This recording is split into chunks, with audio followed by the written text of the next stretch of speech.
Galaxy News Hour live.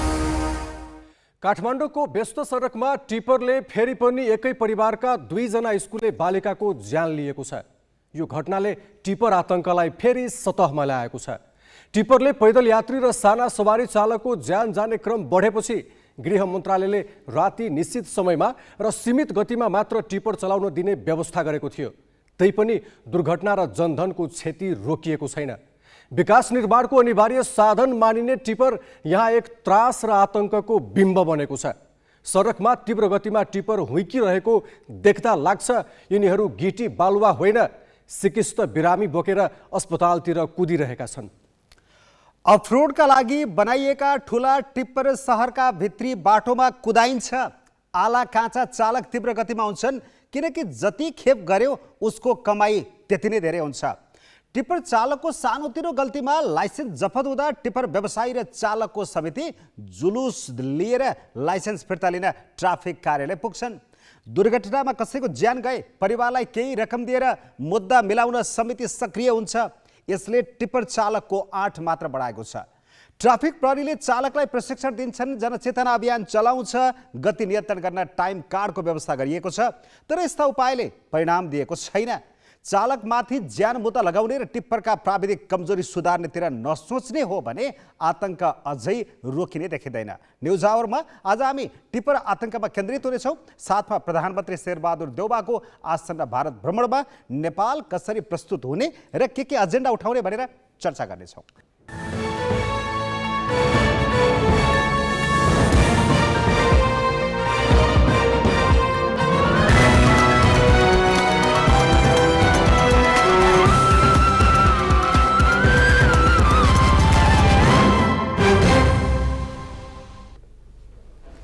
नमस्कार, यो हो ग्यालेक्सी न्यूज आवर। अब हेडलाइन्स।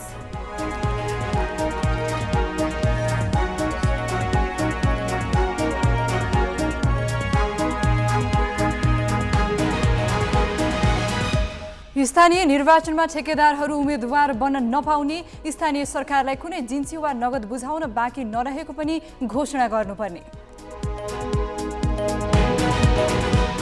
टिपरको आतंक उस्तै। राजधानी काठमाडौँमा स्कुल गइरहेका 2 बालिकालाई ठक्कर दिएपछि घटनास्थलमै मृत्यु। 8 महिनामै 500 भन्दा बढी दुर्घटना। वायु प्रदूषण उच्च भएपछि काठमाडौँमा दिउँसै अँध्यारो। विश्वकै बढी प्रदूषित सहरमा दोस्रो। विषाक्त वायुकै कारण आँखा, घाँटी र श्वास प्रश्वासको समस्या बढ्यो। तालिबानले महिलालाई अध्ययनमा बन्देज लगाएपछि विश्व ब्याङ्कको सहयोग रोकियो। 60 करोड अमेरिकी डलर बराबरका 4 परियोजना रद्द। र त्रिकोणात्मक टी20 अन्तर्राष्ट्रिय सिरिजमा नेपालको लगातार दोस्रो जित। मलेसिया 6 विकेटले पराजित। नेपालको अर्को खेल बिहिबार पपुवा न्यू गिनीसँग।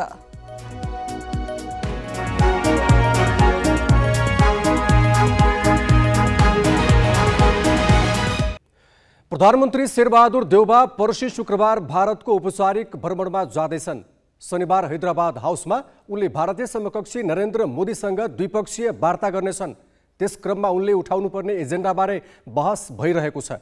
उनले भारत समक्ष उठाउनुपर्ने एजेन्डा जति महत्त्वपूर्ण छन्, वार्तामा उनी कुन रूपमा प्रस्तुत हुन्छन् भन्ने पनि उत्तिकै महत्त्वपूर्ण छ। 2 देशको सम्बन्ध केलाउँदा प्राय नेपाललाई भारत निर्भर भन्ने गरिएको छ। तर यही नै वास्तविकता भने होइन। नेपालका लागि भारत जति महत्त्वपूर्ण छ, भारतका लागि पनि नेपाली बजार र यहाँको स्रोत उत्तिकै रणनीतिक महत्त्वको छ। अर्थात् नेपालबाट भारत लिने मुलुक मात्र होइन, दिने मुलुक पनि हो। भारत र नेपालको सम्बन्ध केलाउन अन्तर्राष्ट्रिय व्यापार सबैभन्दा महत्त्वपूर्ण कडी हो। नेपालले 60% हाराहारी आयात भारतबाट गर्छ। हाम्रो यो हदको निर्भरता हुनुको अर्थ भारतको विशाल बजार बन्नु पनि हो। अमेरिका, संयुक्त अरब, चीन, नेदरल्यान्ड्स, जर्मनी, श्रीलङ्का र सिङ्गापुरपछि भारतका लागि 8औं ठुलो निर्यात बजार नेपाल नै हो। नेपालले भारतीय सामानको आयात कटौती गरिदियो भने हामीलाई मात्रै होइन, भारतलाई पनि ठुलै घाटा लाग्छ।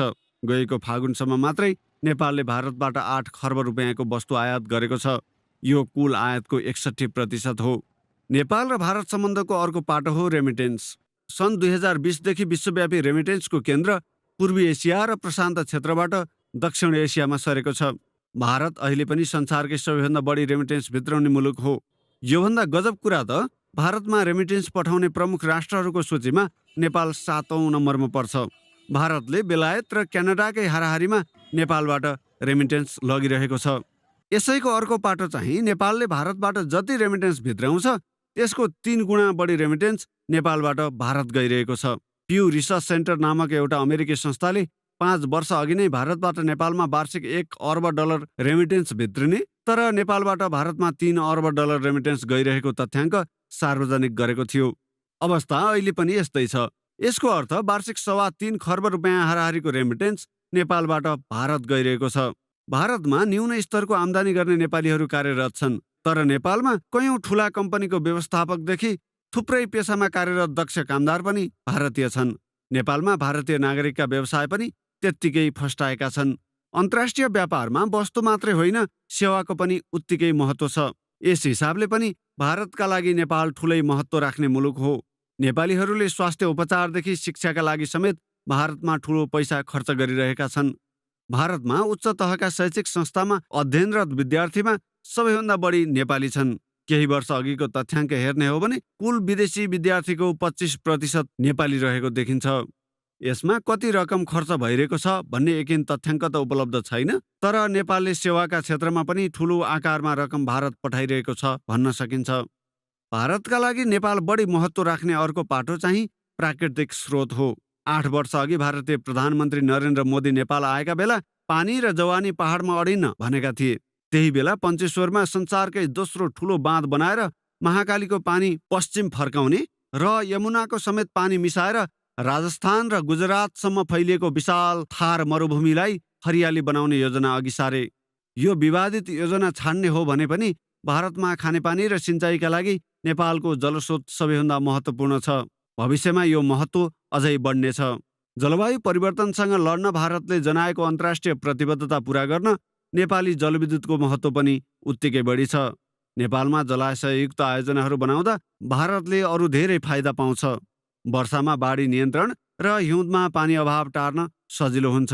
यसले नेपाल भारतसँग लिने मात्रै होइन, धेरै चिज दिने मुलुक पनि हो भन्ने दर्शाउँछ। विनय बन्जारा, ग्यालेक्सी फोके, काठमाडौँ। भारतका लागि नेपाल यति महत्त्वपूर्ण हुँदा हुँदै भारतमा श्रम गर्ने नेपाली पाइलै पछि अपमान र शोषण बेहोर छन्। सुदूरपश्चिम र कर्णाली प्रदेशवासीको मुख्य श्रम गन्तव्य भारत नै हो, तर नेपालीले काम गरे बापत उचित ज्याला मात्र होइन, सम्मान समेत पाउँदैनन्। अनौपचारिक श्रम बजारमा आबद्ध नेपालीको अभिलेख नराखिँदा उनीहरूको बिमा त हुँदैन नै, घाइते वा मरण हुँदा क्षतिपूर्ति र राहत पनि पाउँदैनन्। मुद्दा मामिलामा पहुँच र सुनवाईसम्म हुँदैन। भारतीय श्रम बजारमा नेपाली कामदारले मानवोचित व्यवहार समेत नपाउँदा यहाँका सरकार प्रमुखहरूको चासोसम्म हुँदैन। सल्यान शारदा नगरपालिकाका दिल्ली बहादुर भण्डारी उमेरले 60 कटिसके। सन्तानले स्याहार्नु पर्ने उमेरमा उनी सन्तानकै सन्तापले जीर्ण भइसके। कर्णाली र सुदूरपश्चिमवासीहरू भारत नगई बिरलै जवान हुन पाउँछन्। भारतमा पसिना नबगाए सायदै यिनको घरमा चुलो बल्छ। यस्तै नियतिका भागीदार थिए उनका छोरा जितु भण्डारी। उमेरमै भारत भासिएका जितु दशैं तिहारमा मात्र घर हुन्थे, अरू बेला भारतमै पसिना बगाउँथे। जितुको कमाईमा आश्रित परिवार त्यति बेलासम्म खुसी थियो जति बेला उनी सकुशल रहेको खबर आउँथ्यो। अहिले भण्डारी परिवार आँसुमा डुबेको छ। जितु कामकै सिलसिलामा भारतमा दुर्घटनामा परेपछि भण्डारी परिवारको खुसी छिनियो। जितु अहिले केरलाको एक अस्पतालमा बेवारिसे छन्। आफूसँग चाहिँदो पैसा छैन। छोरा झिकाइदिन नगुहारेका सरकारी निकाय नै छैनन्। तर यो पीडा कसले सुन्नु? परिवारको एकमात्र आशा भरोसा भारतमा मृत्युसँग पौठीजोरी खेलिरहँदा वृद्ध दम्पति केही गर्न नसकेकोमा चुकचुकाइरहन्छन्। कहिले एक टाइम चुलो जल्छ, के गर्नु? इच्छा अब खाने मन जाएन, आत्मा रहेको रहेछ, खाने कसरी, पकाउने कसरी, के गरौँ के नगरौँ? हाम्रो त यो पानीको तालमा, पानीको पोखरीमा गएर माछी अटे जस्तै भइसक्यो। भारतको सस्तो र असुरक्षित श्रमले दपेटेका पात्र हुन् दैलेख महाबुका गणेश नेपाली।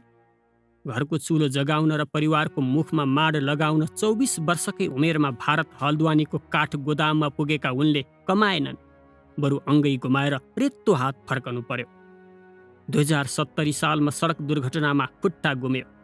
क्षतिपूर्ति त कता हो कता, मालिकले उपचार खर्च समेत दिएनन्। आफन्तको दयामायामा जिन तिन प्राण जोगाएका उनी अहिले परिवार पाल्नकै लागि कठिन श्रममा जोतिएका छन्। म देवालमा टेकेँ, ट्र्याक्टरले पनि उहीँ हानिसकेपछि मेरो अवस्था कोहीले गर्दिनँ। त्यहाँ त्यो गाडीको नम्बर पनि राख्दिनँ, कसैले केही पनि गर्दिनँ। त्यहाँ राजमाले केही पनि पाएन त्यतिखेरै। मैले अनि घरबाट त्यसै आफ्नै यही बोलले नै मैले जिन्दगी बचाएर घरमा आएर। सुर्खेतको वीरेन्द्रनगर 5 का 25 वर्षीय गणेश बैगारले पनि भारतमा श्रम गर्न गए बापत सर्वस्व नै गुमाएका छन्। सडक दुर्घटनामा उनका सपना मात्रै छिमलिएनन्, उपचारमा सर्वस्व सिद्ध्याउनु पर्यो। आफन्तको सहयोगमा जसोतसो नेपाल फर्किएका उनको थाप्लामा अझै छलाख ऋण छ। गाडी एक्सिडेन्ट भयो, ठुलो भिरबाट खस्यो। अनि खस्दाखेरि ड्राइभर चाहिँ को मृत्यु भयो। म चाहिँ अब मृत्युकै मुखमा पुगेको मान्छे, तर चाहिँ म बाँचेँ। बाँच्दाखेरि मेरो नि नाजुक ठाउँमा अब चोट लाग्यो। एक दिन एउटा चेन्जिङ गरेँ नि, एउटा एक दिन गर्छन् बिरामी छ भनेर। अब के गर्ने, आफ्नो मान्छे गयो भने हेर्ने। उहाँ अब पैसाको आवश्यकता थियो। पहिले 3 लाख रुपियाँ अब बुझाउनु पर्छ, अनि त्यसपछि बल्ल अपरेसन हुन्छ। सिधै भन्दाखेरि घरको अवस्था कम हुँदाखेरि त्यस्तै दुःख पाइयो भनौँ। थोरै वेतनमा कठिन काम पार गरेर नेपालीले जेन तिन पैसा बचाउँछन्, घरको गर्जो टार्छन्। भारतमा पैसा कमाउन कहाँ सजिलो छ र? पाइलै पछि ताडना सहनुपर्छ। न्याय निसाब पाउन उस्तै मुस्किल। यस्तै विदारक घटनाका साक्षी हुन् दयाराम सुनार। गुजरातमा नेपाली कामदारको बालक बच्चाको हत्या भयो। गेटमा खेल्दै गरेका बच्चा साहुले किचेर मारिदिएको घटनाको साक्षी हुन् उनी। तर ती नेपालीले कयौं दिन अड्डा अदालत धाउँदा पनि न्याय पाएनन्, बरु अनेक खण्डर र खप्की खानु पर्यो। अत उनी भारतीयबाट खेप्नुपर्ने अमानुषिक ताडना नेपालका सरकार प्रमुखको भ्रमणमा उठ्नुपर्ने बताउँछन्। त्यहाँपछि मेरा उहाँ रुँदै आयो, नजदिक पडोसी थियो। मेरा उहाँ रुँदै आयो, दाइ यस्तो यस्तो भयो भनेर।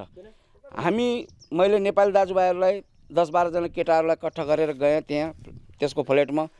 के भयो कस्तो भयो भनेर उनलाई सोद्धाखेरि, अरे कुछ नहीं हुआ, नेपाली है, इसको तो हमने चौकीदार रखा था, बच्चा इसको संभालना था, आ गया तो टायर के नीचे आ गया, हम क्या कर सकते हैं भने। प्रधानमन्त्री जो कतिपल्ट जानुभयो, भारत जानुभयो, भारत गए जतिपल्ट गए पनि उस्तै हो। हेर्नुहोस्, जाने उता गएर हात मिलाउन आउने त्यति हो काम, अरू कामै छैन। नेपाललाई सुख दिन्छु यता गरेर भन्छन् नि, छैन त्यो। बैतडीकी धनश्वरी बिकको पीडा सुन्दा झन आङ सिरिङ्ग हुन्छ। गत पुसमा घरको गर्जो टार्न भारत पुगिन्। सेठको घरमा काम गर्न थालिन्। सेठले राति राति काममा बोलाउन थालेपछि जब इन्कार गरिन् अनि 2 महिनाको तलब समेत नदिई कामबाट निकालिन्। राति काम गर्न आइज भन्थ्यो, म राति काम गर्न गइनँ। त्यसको बुढी थिएन, त्यो सेठ एक्लै थियो। मलाई त डर लाग्यो, म त गइनँ। फेरि त अब काम गर्न पनि नआइज, तेरो 2 महिना पगार पनि दिन्न भने। यी त प्रतिनिधिमूलक घटना मात्रै हुन्। सुदूरपश्चिम र कर्णाली प्रदेशको ठूलो श्रम गन्तव्य भारतमा नेपालीले खेप्ने पीडा र भुक्तमान कति छन् कति। भारत नेपालीको सस्तो श्रम बजार हो, न सम्मान छ न सुरक्षा नै। आधुनिक युगमा श्रममा लगाउँदा रोजगारदाताले ग्यारेन्टी गर्नुपर्ने कुनै कुरा भारतमा नेपालीका हकमा हुँदैन। न करार वा नियुक्ति पत्र पाउँछन्, न त तिनको बिमा नै गरिएको हुन्छ। कतै अभिलेखसम्म नहुने यी श्रमिक घाइते र मरण हुँदा पनि उपचार र उद्धारमा कोही जिम्मेवार हुँदैन। आश्रित परिवारले पाउनुपर्ने क्षतिपूर्ति त परको कुरा भयो। ग्यालेक्सी फोकेका लागि क्यामेरामा पुष्कर नेपालीका साथमा दैलेखबाट भक्तबहादुर साई, सल्यानबाट आशिष केसी, सुर्खेतबाट सुदीप पुरी र कैलालीबाट हिक्मत रावलको रिपोर्ट। यी सारा समस्या सन् 1950 तत्कालीन राणा शासन ढल्ने बेलामा गरिएको शान्ति तथा मैत्री सन्धिमा गएर ठोकिन्छ। नेपाल र भारतबीच यस्ता जति पनि समस्या छन् ती सबैको अध्ययन गरी सुझाव दिन 2071 दुवै देशका 4 सदस्य रहने गरी प्रबुद्ध व्यक्ति समूह गठन पनि गरिएको थियो। तर समूहले बनाएको प्रतिवेदन तयार भएको 3 वर्ष भइसक्दा पनि भारतले बुझ्न मानेको छैन। प्रतिवेदन त अलपत्र छ नै, दुई देशको सम्बन्धका समस्या पनि ज्यूका त्यौँ छन्। नेपाल भारत सम्बन्धका धेरै सुख दुःख सन् 1950 को शान्ति तथा मैत्री सन्धिसँग जोडिएका छन्। सन्धिको धारा 2 मा कुनै छिमेकी मुलुकसँग गम्भीर मतभेद वा असमझदारीको अवस्था आए एक अर्कालाई खबर गर्ने उल्लेख गरिएको छ। पछि सन्धिलाई थप व्याख्या गरी 5 बुँदे पत्र आदान प्रदान भयो र त्यसको पहिलो बुँदामा दुवै सरकारले एक अर्काको सुरक्षामा विदेशी हस्तक्षेप नसहने र त्योसँग जुझ्न सामूहिक प्रत्याक्रमण गर्ने पनि लेखियो। त्यसयता भारतले कुनै न कुनै रूपमा नेपालको विदेश र सुरक्षा नीति आफ्नो छातामुनि राख्न चाहेको देखिन्छ।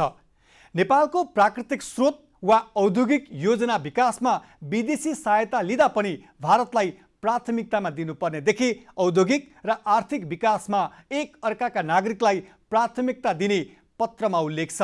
अझ बसोबास, सम्पत्ति खरिद, व्यापार र वाणिज्यमा सहभागिता वा आवत जावतका लागि एक अर्का नागरिकलाई राष्ट्रिय व्यवहार गर्ने सन्धिको धारा 7 मा उल्लेख छ। यही कारण राहदानी र प्रवेश आज्ञा नचाहिने गरी एक अर्का देशमा आवागमन त सहज भएको छ, तर श्रमिकलाई न्यूनतम सम्मान, सुरक्षा र पारिश्रमिकको ग्यारेन्टी नगरिँदा भारतमा श्रम बगाउने ठूलो नेपाली समुदाय ठगिएको छ। यस्तै नेपालले आफ्नो सुरक्षाका लागि हात हतियार भित्र्याउँदा पनि भारतको सल्लाह लिनुपर्ने सन्धिको व्यवस्थाले पनि दुई सार्वभौम मुलुकबीच असमान दृष्टिकोण राख्छ। यस्तै भारतले नेपाल तर्फबाट हुने आवागमनसँग सुरक्षा चासो व्यक्त गरिरहेको छ। यी र यस्ता समस्याको समग्र अध्ययन गरी समाधानका उपाय सुझाउन 2068 कार्तिकमा तत्कालीन प्रधानमन्त्री बाबुराम भट्टराई भारत भ्रमणमा जाँदा विज्ञ समूह अर्थात् इपिजी गठन गर्ने सहमति भएको थियो। त्यसको 3 वर्षपछि 2071 साउनमा भारतका प्रधानमन्त्री नरेन्द्र मोदीको नेपाल भ्रमणका बेला दुवैतिर 4 सदस्य रहने गरी इपिजी गठन गर्ने टुङ्गो लाग्यो र त्यसको कार्यकाल 2 वर्ष तोकियो। त्यसै अनुसार नेपालले 2071 पुस अन्तिम साता र भारतले फागुन 8 गते समूहमा आफ्ना सदस्य घोषणा गर्यो। नेपालबाट पूर्व परराष्ट्र मन्त्री भेषबहादुर थापाको संयोजकत्वमा पूर्व मन्त्री निलाम्बर आचार्य, सांसद राजन भट्टराई र पूर्व प्रशासक सूर्यनाथ उपाध्याय समितिमा राखिए। भारतले सांसद भगत सिंह कोसियारीको संयोजकत्वमा पूर्व राजदूत जयन्त प्रसाद, प्राध्यापक बीसी उप्रेती र प्राध्यापक महेन्द्र पी लामा रहेको समूह बनायो। समूहले संयुक्त प्रतिवेदन तयार गरी दुवै सरकारलाई बुझाउन खोज्दा भारतीय प्रधानमन्त्री मोदीले समय नै दिएनन्। अहिलेसम्मै प्रतिवेदन अलपत्र छ। यसै सन्दर्भमा इपिजीको प्रतिवेदन किन अलपत्र परेको होला भनेर हामीले नेपाल भारत प्रबुद्ध व्यक्ति समूहका पूर्व सदस्य तथा पूर्व सांसद राजन भट्टराईलाई सोधेका छौँ। 2 वर्षको कार्यक्षेत्राधिकार दिएर यसलाई चाहिँ तयार गर्न लगाइयो। प्रधानमन्त्रीको तहबाट गरिएका 2-2वटा प्रधानमन्त्रीले प्रतिबद्धता जाहेर गरेका 2टा ठुला मेजर पार्टी भारतका संलग्न भएको, नेपालका पनि 3-4 जना प्रधानमन्त्री संलग्न भएर यसरी गरिएको व्यवस्थालाई व्यवस्था गर्ने कुराले हैन भारतले अरू विषयमा चाहिँ उल्लेख गरेका कुरामा कति विश्वास गर्न सकिन्छ भन्ने एउटा प्रश्न, जबरजस्त प्रश्न उठेको छ नेपालमा। त्यत्रो लेभलबाट भएको कामको त मतलब सामान्य प्रतिवेदन बुझ्ने कुरासम्म नि भारत गर्दैन भने यसलाई भोलि त कार्यान्वयनका कुराहरू छन्, हाम्रा थुप्रै विषयहरू छन्, ती विषयमा के होला र भन्ने एउटा जबरजस्त आशंका जन्मिएको छ। यसले नेपालमा भारतप्रतिको धारणामा सकारात्मक योगदान दिँदैन यसलाई नबुझ्नाले। त्यसो भएको हुनाले हामीले यो कुरा भारतीय पक्षलाई बुझाउन सक्नुपर्छ कि प्रतिवेदन बुझौँ, त्यसपछि यसलाई कार्यान्वयनको पाटोमा जानु अगाडि त फेरि 2टा सरकार बसेर सहमति गर्नुपर्छ। यसका कुन बुँदा मतलब चाहिँ कुन प्रतिवेदनका कुन पक्ष, कुन ठिक, कुन बेठिक अथवा कुनमा के मत कसरी लाने भन्ने कुराको उहाँहरूले समग्र यसको मतलब चाहिँ त्यसलाई स्वामित्व लिने, पहिला सहमतिमा पुग्ने विषयमा, सहमतिमा पुगेपछि त्यसलाई कार्यान्वयन कसरी गर्ने, इम्प्लिमेन्टेसन प्लानमा उहाँहरू सहमतिमा पुग्नुपर्छ 2टा सरकार। त्यस्तो स्टेपहरू बाँकी नै छन् अहिले। नेपालीलाई भारतीयले हेर्ने दृष्टिकोण गर्ने दुर्व्यवहार नयाँ दिल्लीस्थित इन्दिरा गान्धी विमानस्थलमा पनि बेहोर्नुपर्छ। नेपाली राहदानी देख्ने बित्तिकै त्यहाँका सुरक्षाकर्मी र कर्मचारीले फरक व्यवहार गर्न थाल्छन्।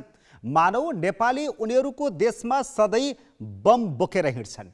यस्तो व्यवहार कायम रहेसम्म राजनीतिक तहमा जस्तो सुकै सम्बन्ध भए पनि जनस्तरमा विश्वास र आत्मीयता बढ्न सक्दैन।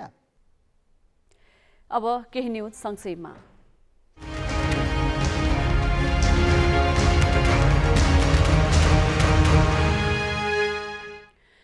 निर्वाचन आयोगले स्थानीय तहको ठेका पट्टामा संलग्न व्यक्तिलाई वैशाख 30 गते हुने स्थानीय तह निर्वाचनमा उम्मेद्वार बन्न रोक लगाएको छ। आयोगको आज बसेको बैठकले ठेका पट्टा वा चल अचल सम्पत्तिमा संलग्न रहेका व्यक्ति उम्मेद्वार हुन नपाउने निर्णय गरेको हो। आयोगले स्थानीय तह निर्वाचनमा उम्मेद्वारको मनोनयन पत्र साथ पेश गर्नुपर्ने स्वघोषणाका बुँदाहरू समेत सार्वजनिक गरेको छ।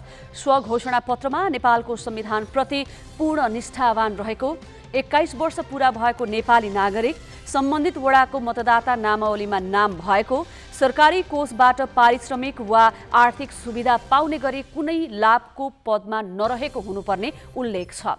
यस्तै आयोगले निर्वाचनमा भाग लिन दर्ता भएका राजनैतिक दलहरूलाई 17 बुँदे निर्देशन दिएको छ। नेकपा एमालेका अध्यक्ष केपी शर्मा ओलीले आसन्न स्थानीय तहको निर्वाचनमा पार्टीलाई पहिलो बनाउने गरी परिचालित हुन निर्देशन दिएका छन्। उनले विगतमा एमाले सरकारले गरेका कामहरू लिएर जनतामा जान निर्देशन दिएका हुन्। स्थानीय तहको निर्वाचनका लागि प्रतिबद्धता पत्र तयारी गर्न आयोजित भर्चुअल कार्यशालामा सम्बोधन गर्दै अध्यक्ष ओलीले विगतका केन्द्र, प्रदेश र स्थानीय तहमा नेकपा एमालेको सरकारले गरेका कामहरूलाई चुनावी आधार बनाउन निर्देशन दिएका हुन्। समृद्ध नेपाल, सुखी नेपालीको सपना पूरा गर्न एमाले नेतृत्व सरकारले महत्त्वपूर्ण काम गरेको ओलीले बताए। उनले नेकपा एमाले एक पार्टी र अरू सबै एक पार्टी भएकाले ढुक्क भएर निर्वाचनमा होमिन पनि निर्देशन दिएका छन्। प्रतिबद्धता पत्र मस्यौदा समितिका संयोजक तथा वरिष्ठ उपाध्यक्ष ईश्वर पोखरेलले प्रतिबद्धता पत्रका सैद्धान्तिक पक्षमाथि प्रकाश पारेका थिए। मस्यौदा समितिका सदस्य सुशील गवालीले प्रतिबद्धता पत्रका बारेमा व्याख्या गरेका थिए। भर्चुअल कार्यक्रममा स्थायी कमिटिका सदस्यहरू, प्रदेश कमिटी र जिल्ला कमिटिका पदाधिकारीहरू र पार्टीका तर्फबाट निर्वाचित पालिका प्रमुखहरू सहभागी थिए। माओवादी केन्द्रका अध्यक्ष पुष्पकमल दाहालले स्थानीय तहको निर्वाचनमा महानगर र उपमहानगरपालिकामा सत्ता साझेदार दलबीच केन्द्रबाटै तालमेल हुने बताएका छन्। हर्दी विद्युत सबस्टेसन उद्घाटन गर्न चितवन पुगेका अध्यक्ष दाहालले सञ्चारकर्मीसँगको कुराकानीमा भरतपुर महानगरमा माओवादीको दाबी रहेको बताए। अर्को प्रसङ्गमा अध्यक्ष दाहालले अबका दिनमा जनताको जीविकोपार्जन नै बिजुली हुने बताए। नेपालले ऊर्जा उत्पादनको क्षेत्रमा छलाङ मारिरहेको र यसलाई सरकारले ऊर्जा खानीको रूपमा विकास गर्नुपर्ने उनको भनाइ थियो। कार्यक्रममा ऊर्जा मन्त्री पम्फा भुषालले कृषि परियोजनाका लागि खपत हुने बिजुलीमा 50% महसुल छुट दिने निर्णय गरेको र महसुल कसरी घटाउन सकिन्छ भन्नेमा अझै प्रयास गरिरहेको बताएकी थिए। बहुक्षेत्रीय प्राविधिक तथा आर्थिक सहयोगका लागि बंगाल खाडीको प्रयास बिमस्टेकको 5औं शिखर सम्मेलनले संगठनको बडापत्र अनुमोदन गरेको छ। भर्चुअल सम्मेलनबाट सदस्य राष्ट्रका राष्ट्राध्यक्ष एवं सरकार प्रमुखले बडापत्रमा हस्ताक्षर गरेर त्यसलाई अनुमोदन गरेका हुन्। बडापत्रमा प्रधानमन्त्री शेरबहादुर देउवाले हस्ताक्षर गरेका छन्। सम्मेलनले 3 नयाँ दस्तावेजलाई पनि अनुमोदन गरेको छ। कोलम्बोमा रहेका परराष्ट्र मन्त्री नारायण खड्काले नेपाल सरकारका तर्फबाट आपराधिक मामिलामा पारस्परिक कानुनी सहायता सम्बन्धी बिमस्टेक महासन्धि र कोलम्बोमा प्राविधिक हस्तान्तरण केन्द्र स्थापना सम्बन्धी संलग्नता पत्रमा हस्ताक्षर गरे। सहसचिव घनश्याम भण्डारीले बिमस्टेक सदस्य राष्ट्रका कूटनीतिक प्रतिष्ठान प्रशिक्षण संस्थाबीच पारस्परिक सहयोग सम्बन्धी समझदारी पत्रमा हस्ताक्षर गरेका छन्। सरकारले मृगौला, क्यान्सर, मेरुदण्ड, पक्षघातका बिरामीलाई मासिक 5,000 रुपैयाँ उपचार खर्च दिने कार्यविधि ल्याएको छ। सरकारले मृगौला प्रत्यारोपण गरेका, डायलासिस गराइरहेका क्यान्सर रोगी र मेरुदण्ड पक्षघातका बिरामीलाई औषधि उपचार खर्च बाबत मासिक 5,000 रुपैयाँ दिने कार्यविधि बनाएको हो। कार्यविधि अनुसार यो सुविधा प्राप्त गर्न लक्षित समूहले चिकित्सकको सिफारिस सहित स्थानीय तहमा निवेदन दिनुपर्ने व्यवस्था गरिएको छ। स्थानीय तहले त्रैमासिक रूपमा बैंक खातामा जम्मा गरिदिनेछ। नियमित तलब वा पेन्सन खाइरहेकाहरूले भने यो रकम पाउने छैनन्। सामाजिक सुरक्षा वा अन्य भत्ता लिनेहरूले 2 मध्ये 1 रोज्नुपर्नेछ। न्याय परिषदले उच्च अदालतका 87 जना न्यायाधीशहरूको सरुवा सिफारिस गरेको छ। परिषदको आज बसेको बैठकले 7 वटै उच्च अदालत र तिनका 11 इजलासका न्यायाधीशको सरुवा गरेको हो। प्राय आर्थिक वर्षको अन्त्यमा गरिने सरुवा प्रधान न्यायाधीश चोलेन्द्र शमशेर राणा विवादमा मुछिँदै गएपछि हुन सकेको थिएन। कायम मुकायम प्रधान न्यायाधीश दीपक कुमार कार्कीको अध्यक्षतामा बसेको बैठकले सैनिक विशेष अदालतको अध्यक्षमा उच्च अदालत पाटनका न्यायाधीश महेश प्रसाद पुडा सैनीलाई तोक्न सरकारलाई परामर्श दिने निर्णय समेत गरेको छ।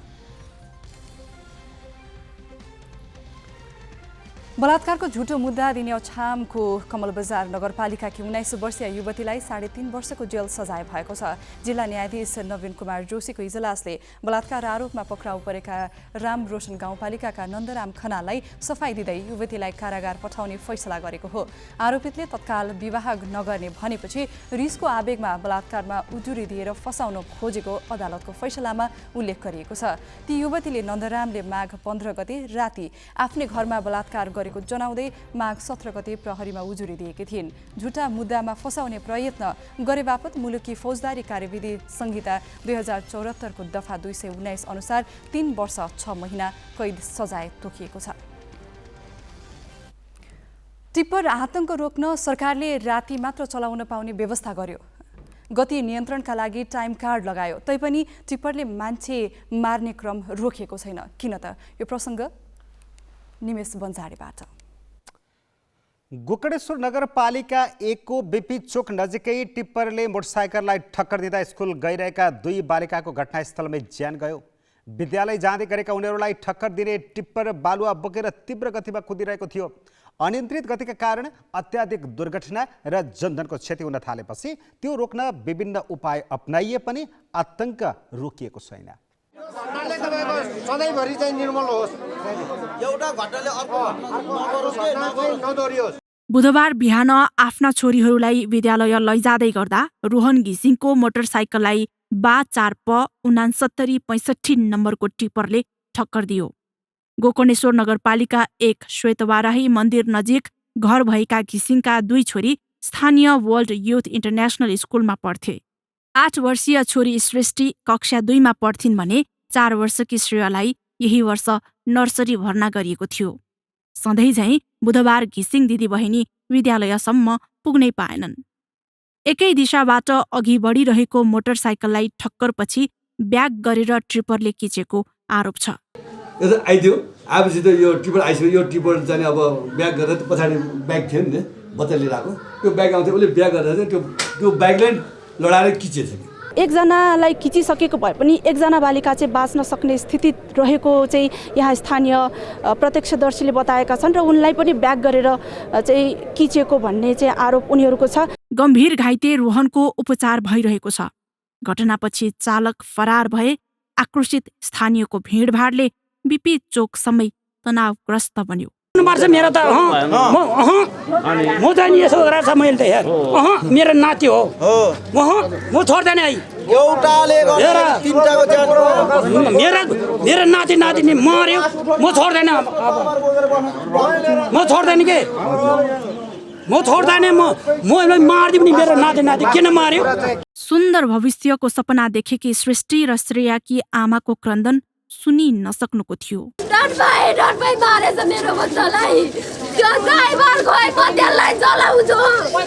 घटनाको 1 घण्टामै चालकलाई नियन्त्रणमा लिएको प्रहरीको दाबी छ। पीडित पक्ष, प्रहरी र जनप्रतिनिधि बीचको छलफलपछि मृतक परिवारलाई 45 लाख दिने र घाइतेको उपचार खर्च बेहोर्ने गरी मिलापत्र भएको छ। यो त भयो राजधानीमा भएको एउटा घटनाको विवरण। यस्ता घटना दिनहुँ जस्तो भइरहेका छन्। काठमाडौँ उपत्यकामा मात्रै वार्षिक 20 जना भन्दा बढीको मृत्यु टिप्परको ठक्करले भएको तथ्याङ्कले देखाउँछ। पछिल्लो 4 वर्षको तथ्याङ्क हेर्ने हो भने 2075-76 मा मात्रै 645 टिप्पर दुर्घटना भएका छन् भने 2076-77 मा 719 टिप्पर दुर्घटनामा परे। अर्को वर्ष बढेर 783 पुग्यो। गत साउन यता मात्रै 500 भन्दा बढी यस्ता घटना भएको प्रहरीको अभिलेख छ। यसरी टिप्पर दुर्घटना भइरहनुमा प्राविधिक र व्यावहारिक दुवै थरी कमजोरी रहेको जानकारहरू बताउँछन्। कसरी एक्सिडेन्ट एभोइड गर्न सकिन्छ, सेफली कसरी ड्राइभ गर्न सकिन्छ भनेको सबै कुरो लेख्यो। अनि हाम्रो चालकहरूले त्यो किताब पढ्नै आउँदैन भन्दाखेरिमा यतातिर ट्रेनिङ पनि पास गर्नु नपर्ने, ट्रेनिङबाट पनि वञ्चित भयो, यतातिर म्यानुअल पनि पढ्न आउँदैन। अनि जबरजस्ती त्यही प्र्याक्टिकल एक्सपिरियन्सको भएर मात्रै चलाउने हो। थ्योरिटिकल ज्ञान त केही पनि भएन उसलाई, होइन? भन्दाखेरिमा यी सबै कुराले चाहिँ के गर्छ भने टिपर ट्रकमा मात्रै हो नि कि अन्य दुर्घटनामा पनि उ गर्छ, मतलब यसले असर गर्छ। जसै पनि देशमा सवारी दुर्घटनामा दैनिक 11 जनाको ज्यान गइरहेको छ। 2063 साल यता सवारी साधनको ठक्कर र दुर्घटनामा परेर 41,000 बढीले ज्यान गुमाइसकेका छन्। यसको उल्लेख्य हिस्सा ट्रक र टिप्परले किचेर हुने मृत्यु रहेको छ। त्यसैले केही खुद्रे निर्णय गरेर होइन, यो मानवीय क्षति रोक्न सरकारले विशेष पहल कदमी लिन धेरै ढिला भइसक्यो। क्यामेरामा सबिन महर्जनका साथमा Shikha Shrestha, Galaxy 4K, Kathmandu. Tipper दुर्घटनाको संख्या घट्नुको साटो वर्षेनी बढ्दै जानुको कारण के हो र यसको न्यूनीकरणका लागि के गर्नु पर्ला भनेर हामीले सडक सुरक्षा विज्ञ पुष्पराज पन्तलाई सोधेका छौँ। यसको चालकले आफ्नो पछाडि रहेको अथवा आफ्नो दुवैतिर रहेको धेरै ठाउँमा देख्नै सक्दैन, यसलाई ब्लाइन्ड स्पट भन्छन्। त्यसको लागि यसमा उपकरणहरू जडान गरिएको हुनुपर्छ, जस्तै मिरर, ऐनाहरू। मैले चाहिँ अब ऐनाको साथसाथै पछाडि र अगाडिको पाङ्राको बिचमा पनि जुन दुईटा पाङ्राको बिचमा गार्ड हुन्छ चाहिँ साइड प्रोटेक्सन गार्ड, त्यो लगाउँदाखेरि पनि अगाडिबाट ठोक्दाखेरिमा अथवा साइडबाट त्यो मोटरसाइकलहरू त्यो पाङ्राभित्र नपरोस् अथवा त्यहाँ पाङ्राभित्र पर्नबाट त्यसलाई चाहिँ उता फर्काइदियोस् साइडतिर भन्ने खालको त्यो प्रोटेक्सन गर्न सकिन्छ। यो चाहिँ जेनरल कमेन्ट हो। यो चाहिँ टिप्परहरूको सधैँ भइराख्ने कुरा, यसमा चाहिँ सुधार गर्न सकिने कुरा हो। र यसमा मलाई लाग्दैन कि 15-20 हजार नेपाली रुपैयाँमा अथवा बढीमा 50,000 रुपैयाँमा यो सबै काम हुन सकिन्छ। यो कुरा चाहिँ अब टिप्परको डिलरहरू जस्तै अशोक लेल्यान्डदेखि लिएर सिप्रदी, टाटा अब कसले गरिराख्नु भएको छ, उहाँहरूले यो कुरालाई ध्यानमा राखेर यसको चाहिँ चेचिस आउँदाखेरि नै त्यसरी नै वितरण गर्नुभयो भने यो दीर्घकालमा एउटा समस्या समाधान हुन्छ। सम्बन्धित निकायले यस्ता दुर्घटनाहरूलाई एउटा चाहिँ फरक दुर्घटनाको रूपमा नलिइकन यसमा भविष्यको लागि अब के कस्तो गर्न सकिन्छ, कसरी चाहिँ चालक अनि त्यसपछि अन्य सडक प्रयोगकर्तालाई सुरक्षित पार्न सकिन्छ भनेर कदम चाल्नुपर्ने आवश्यक छ। तर अब दुर्भाग्य यो चाहिँ हुँदैन। अब पालो सही कि गलतको।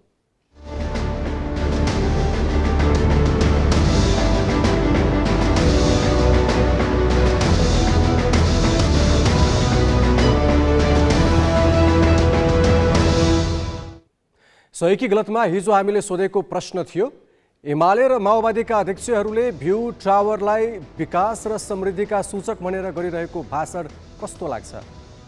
ग्यालेक्सी एपमा सहीको पक्षमा 5% र गलतको पक्षमा 95% मत प्राप्त भएको छ। मत व्यक्त गर्नुहुने सम्पूर्ण दर्शकलाई धन्यवाद। अब आजको प्रश्न, ठेक्कापट्टामा लागेकालाई स्थानीय तह निर्वाचनमा उम्मेदवारी दिनबाट रोक लगाउने निर्वाचन आयोगको निर्णय कस्तो लाग्यो? तपाईले आफ्नो मत ग्यालेक्सी 4K टिभी एपमा गएर राख्न सक्नुहुन्छ। यसको अन्तिम परिणाम भोलिको न्युज आवरमा प्रसारण गरिनेछ। Galaxy app Google play store र एप स्टोरबाट डाउनलोड गर्न सक्नुहुन्छ। अब केही न्युज संक्षेपमा। दलित, भूमिहीन तथा सुकुम्बासीहरूले आज मध्य प्रदेश सभा घेराउ गरेका छन्। सरकारले आफ्ना समस्या समाधानमा चासो नदेखाएको जनाउँदै उनीहरूले मध्य प्रदेश सभा अगाडि प्रदर्शन गरेका हुन्। चुरे तथा वनजङ्गल संरक्षण अभियानको अगुवाईमा भएको प्रदर्शनमा मुख्यमन्त्री लालबाबु राउत विरुद्ध चर्को नाराबाजी गरिएको थियो। प्रदर्शनकारीले मधेस सरकारले आफूहरूसँग गरेको प्रतिबद्धता समेत पूरा नगरेको बताए। पहाड र मधेस बीच सरकारले विभेद गरेको उनीहरूको आरोप छ। सरकारले सक्कली र नक्कली भूमिहीन पहिचान गर्नुपर्ने अभियानका संयोजक सुनिल कुमार यादवले बताए। यसअघि पनि दलित भूमिहीनले चैत 14 गते विभिन्न माग गरी मुख्यमन्त्रीको कार्यालय घेराउ गरेका थिए। केन्द्र सरकारले पहाडका 20,000लाई लाल पूर्जा वितरण गर्दा पनि मधेसलाई बेवास्ता गरिरहेको उनीहरूको गुनासो छ। मध्य प्रदेशको प्रदेश सभा बैठक सांसदको गणपूरक संख्या नपुगेपछि भोलिसम्मका लागि स्थगित गरिएको छ। गणपूरक संख्या नपुगेको भन्दै आजको बैठक 2 मिनेट बसेर स्थगित भएको हो। बैठकमा प्रमुख प्रतिपक्षी लोकतान्त्रिक समाजवादी पार्टी लोसपा नेपालका प्रमुख सचेतक परमेश्वर शाहले गणपूरक संख्या उपस्थित नभएको भन्दै आपत्ति जनाएका थिए। उनले बैठक स्थगित गर्न सभामुखसँग आग्रह गरेका थिए। यस्तै नेकपा एमालेका सांसद किशोरी शाहले कामको व्यस्तता देखाएर मन्त्रीहरू बैठकमा उपस्थित नहुनु बैठकप्रतिको बेवास्ता भएको बताइन्। त्यसपछि सभामुख सरोज कुमार यादवले भोलि बिहान 11 बजेसम्मका लागि बैठक स्थगित भएको घोषणा गरेका थिए। आजको बैठकमा 13 जना सांसदको मात्रै उपस्थिति थियो। बैठक सञ्चालनका लागि 26 जना सांसदको उपस्थिति अनिवार्य रहेको सभामुख सरोज कुमार यादवले जानकारी दिए। गण्डकी प्रदेशमा विकास निर्माणमा बजेट अभाव भएको छ। भौतिक पूर्वाधार, शहरी विकास तथा यातायात व्यवस्था मन्त्रालय गण्डकीको दोस्रो चौमासिक प्रगति समीक्षा गोष्ठीमा सहभागी कार्यालय प्रमुखहरूले अधिकांश बहुवर्षीय योजनामा बजेट अभाव भएको बताएका हुन्। बजेट अभावले काम सम्पन्न भएका आयोजनामा समेत निर्माण व्यवसायीलाई भुक्तानी दिन नसकिएको कार्यालय प्रमुखहरूले विभागीय मन्त्री कुमार खड्कालाई रिपोर्टिङ गरेका छन्। पूर्वाधार विकास कार्यालय गोर्खाका प्रमुख ओमराज ढुङ्गानाले तोकिएको समयमा काम सम्पन्न गर्न र सकिएका कामको भुक्तानी गर्न थप 20 करोड रुपैयाँ आवश्यक पर्ने बताएका छन्। त्यस्तै लमजुङ, स्याङ्जा र बागलुङमा पनि बजेट अभाव भएको कार्यालय प्रमुखहरूले बताएका छन्। समीक्षा गोष्ठीमा पूर्वाधार विकास निर्देशनालय गण्डकी, शहरी विकास तथा भवन कार्यालय, 11 वटै जिल्लाका पूर्वाधार विकास कार्यालय र 5 वटा यातायात कार्यालयका प्रमुख र लेखा अधिकृतको सहभागिता थियो। त्रिकोणात्मक टी20 अन्तर्राष्ट्रिय सिरिजमा नेपालले लगातार दोस्रो जित निकालेको छ। कीर्तिपुर स्थित त्रिवी क्रिकेट मैदानमा नेपालले मलेसियालाई 6 विकेटले पराजित गरेको छ। मलेसियाले दिएको 115 रनको लक्ष्य नेपालले 13 ओभर 4 बलमा 4 विकेट गुमाएर पूरा गर्यो। नेपालको जितमा ओपनर आसिफ शेखले सर्वाधिक 57 रनको योगदान दिए। दिपेन्द्र सिंह ऐरीले 21 र रोहित पौडेलले 12 रन बनाए। कुशल भुर्तेल 1 रनमा आउट भए। मलेसियाका पवनदीप सिंहले 2 तथा सेइद अजिजले र मोहम्मद अमीरले 1-1 विकेटले। यसअघि पहिले ब्याटिङ गरेको मलेसियाले 20 ओभरमा 4 विकेट गुमाउँदै 114 रन जोडेको छ। मलेसियाका ओपनर जुबैदीले सर्वाधिक 32 रनको योगदान दिए। अहमद फैजले 24, सेइद अजिजले 14 र मोहम्मद अमीरले 16 रन बनाए। नेपालका लागि सन्दीप लामिछाने र करण केसीले 2-2 तथा कुशल मल्ल, दिपेन्द्र सिंह ऐरीले र अविनाश बोहराले 1-1 विकेटले। अब नेपालले बिहिबार पपुवा न्युगिनीसँग खेल्नेछ। अफगानिस्तानमा तालिबानले महिला विद्यार्थीलाई अध्ययनमा बन्देज लगाएको विरोधमा विश्व बैंकले 60 करोड अमेरिकी डलर बराबरका परियोजना रद्द गरेको छ। विश्व बैंकले तालिबान सरकारलाई उपलब्ध गराइने 4 वटा परियोजना रद्द गरेको बताएको हो। शिक्षा, स्वास्थ्य र कृषिमा खर्च गर्ने गरी 60 करोड अमेरिकी डलर बराबरका परियोजना अफगानिस्तानलाई उपलब्ध गराएको थियो। तालिबान सरकारले महिला विद्यार्थीलाई पढ्न पाउने व्यवस्था नभएसम्म सो रकम प्रतिबन्ध गरिने विश्व बैंकले जनाएको छ। तालिबानले 6 कक्षाभन्दा माथि महिला विद्यार्थीलाई अस्थायी रूपमा विद्यालय जान रोक लगाएको छ। शरिया कानुन अनुसार महिला विद्यार्थीका लागि पोशाकको निर्णय भएपछि मात्र विद्यालय खुला गरिने तालिबानले बताएको छ। तालिबानको निर्णयलाई लिएर अमेरिका, बेलायत लगायत 10 देशले संयुक्त विज्ञप्ति मार्फत विरोध जनाएका छन्। काठमाडौँ उपत्यका अहिले कुहिरी मण्डल भएको छ। दिउँसै रात परेको अनुभव हुन्छ। यसका असर मानव स्वास्थ्यमा समेत देखिन थालेको छ। बाँकी विनय कुमारबाट।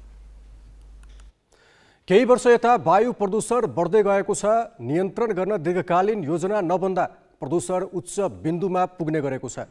यसरी बढ्दै गएको प्रदूषणले जनस्वास्थ्यमा प्रत्यक्ष असर पार्ने गरेको छ।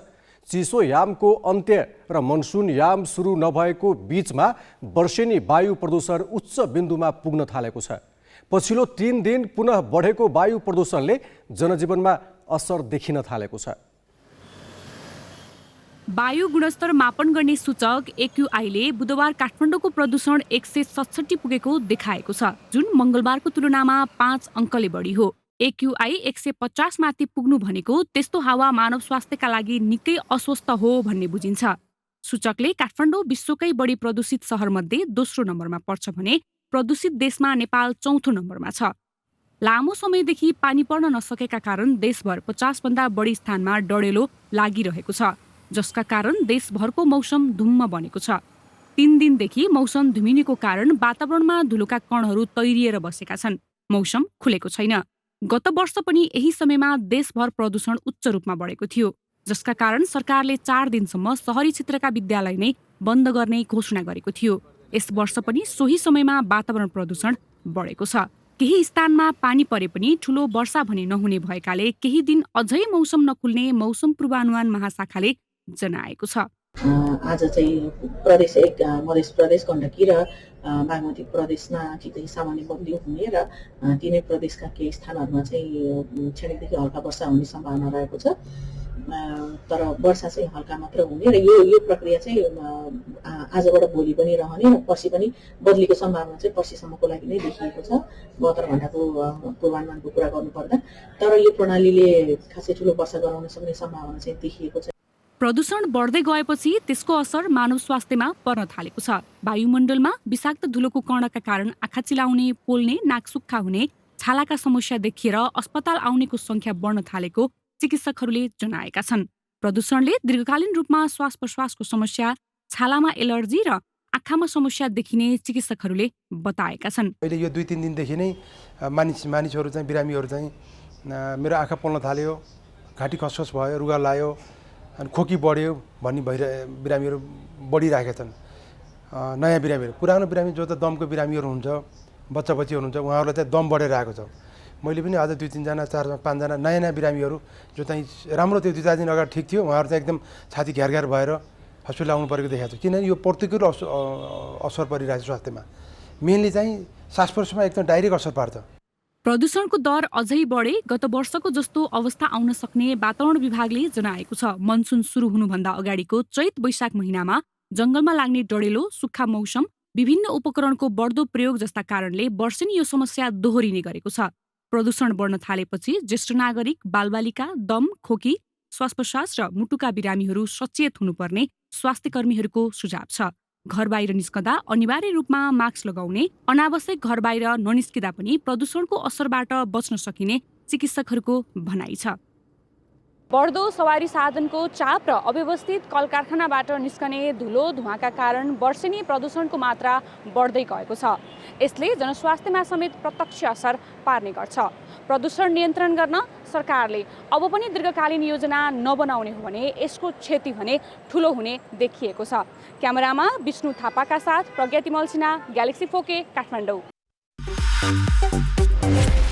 बिजनेस न्यूजका साथमा कर्पोरेट पे व्यावसायिक भुक्तानीलाई सरल बनाउँदै प्रणालीमा आबद्ध हुन आजै आफ्नो ब्याङ्क तथा वित्तीय संस्थामा सम्पर्क गर्नुहोस्। नेपाटप सब ठिकठाक। नेपाटप सब ठिकठाक।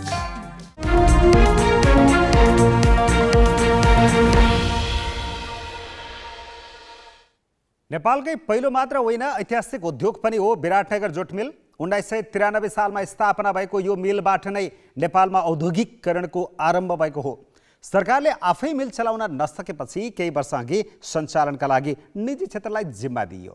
तर निजी क्षेत्रले पनि केही महिना मात्रै चलाएर बन्द भएको यो उद्योग अहिले खण्डहर बनेको छ। विक्रम सम्वत 1993 सालमा स्थापना भएको यो विराटनगर जुट मिल मुलुकको पहिलो उद्योग हो। उद्योगको स्थापनासँगै नेपालमा औद्योगिक क्रान्ति सुरु भएको थियो।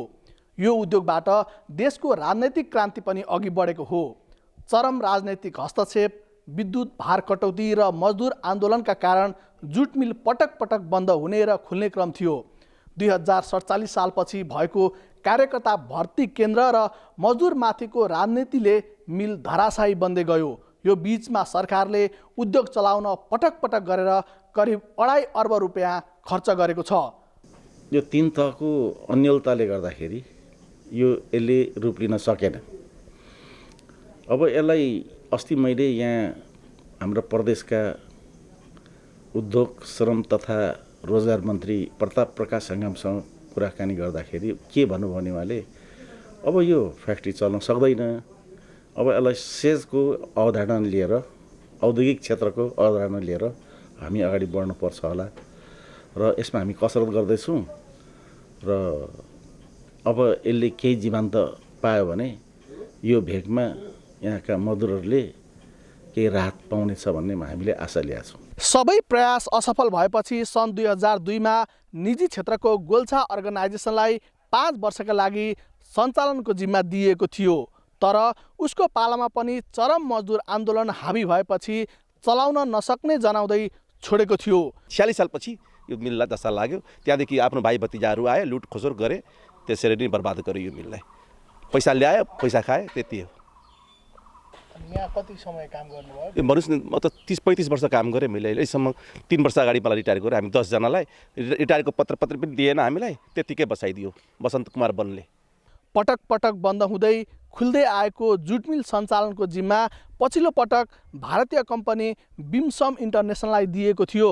2069 सालबाट 25 वर्षका लागि जुट मिल लिजमा सञ्चालन गर्न दिए पनि 1 वर्ष 3 महिनाभन्दा बढी उद्योग चल्नै सकेन।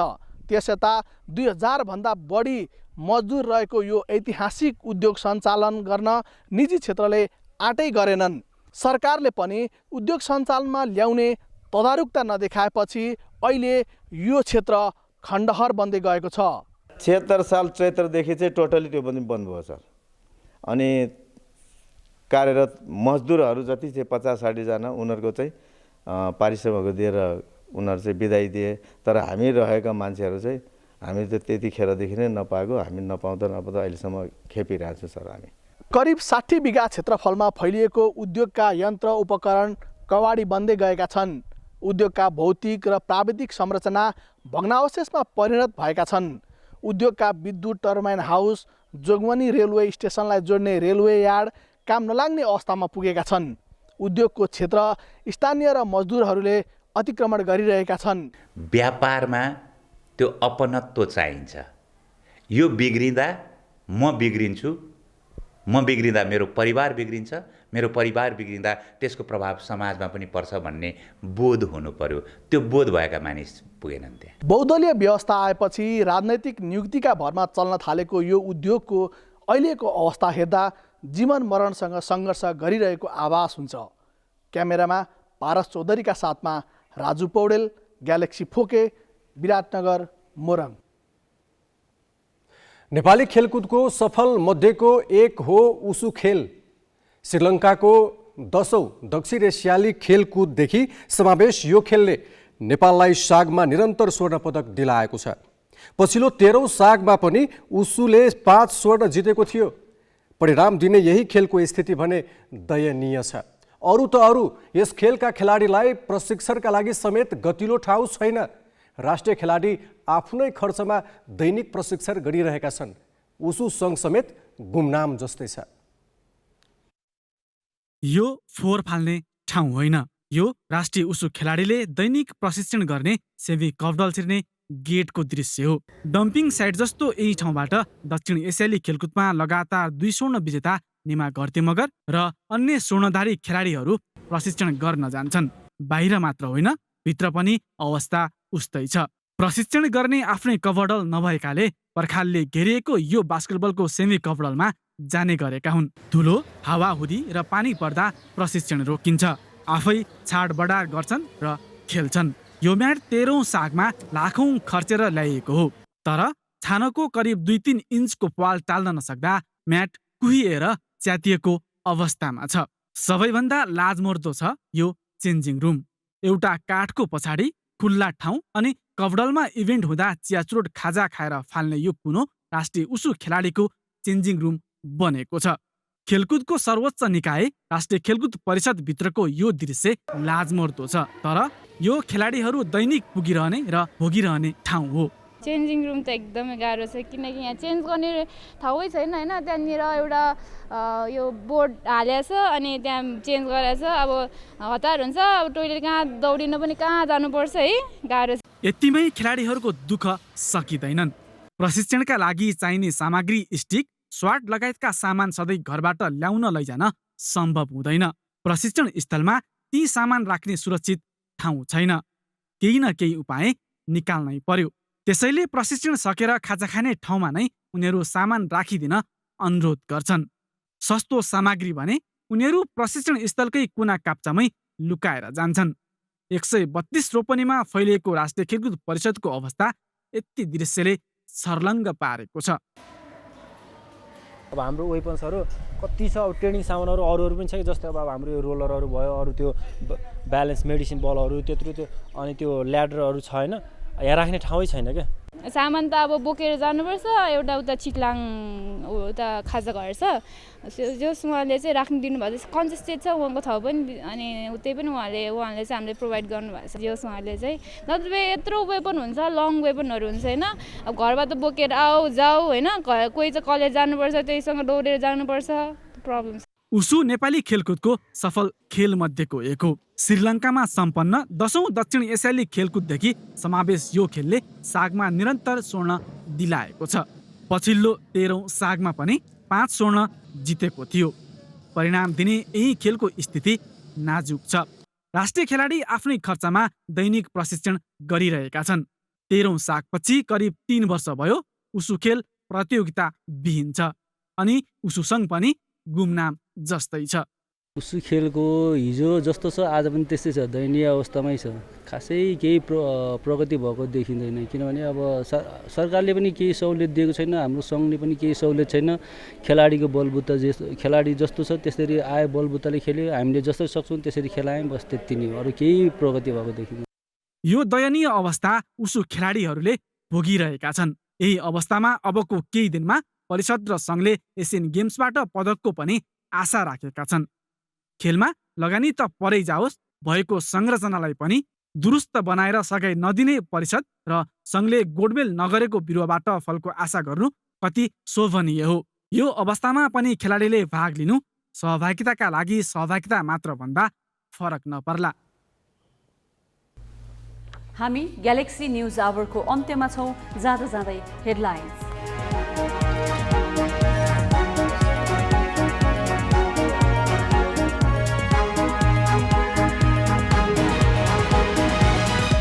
स्थानीय निर्वाचनमा ठेकेदारहरू उम्मेदवार बन्न नपाउने, स्थानीय सरकारलाई कुनै जिन्सी वा नगद बुझाउन बाँकी नरहेको पनि घोषणा गर्नुपर्ने। टिप्परको आतंक उस्तै, राजधानी काठमाडौँमा स्कुल गइरहेका 2 बालिकालाई ठक्कर दिएपछि घटनास्थलमै मृत्यु, 8 महिनामै 500 भन्दा बढी दुर्घटना। वायु प्रदूषण उच्च भएपछि काठमाडौँमा दिउँसै अँध्यारो, विश्वकै बढी प्रदूषित सहरमा दोस्रो। विषाक्त वायुका कारण आँखा, घाँटी र श्वास प्रश्वासको समस्या बढ्यो। तालिबानले महिलालाई अध्ययनमा बन्देज लगाएपछि विश्व ब्याङ्कको सहयोग रोकियो। 60 करोड अमेरिकी डलर बराबरका 4 परियोजना रद्द। र त्रिकोणात्मक T20 अन्तर्राष्ट्रिय सिरिजमा नेपालको लगातार दोस्रो जित, मलेसिया 6 विकेटले पराजित। नेपालको अर्को खेल बिहिबार पपुवा न्यू गिनीसँग।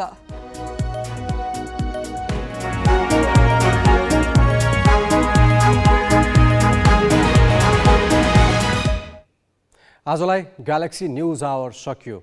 नमस्ते।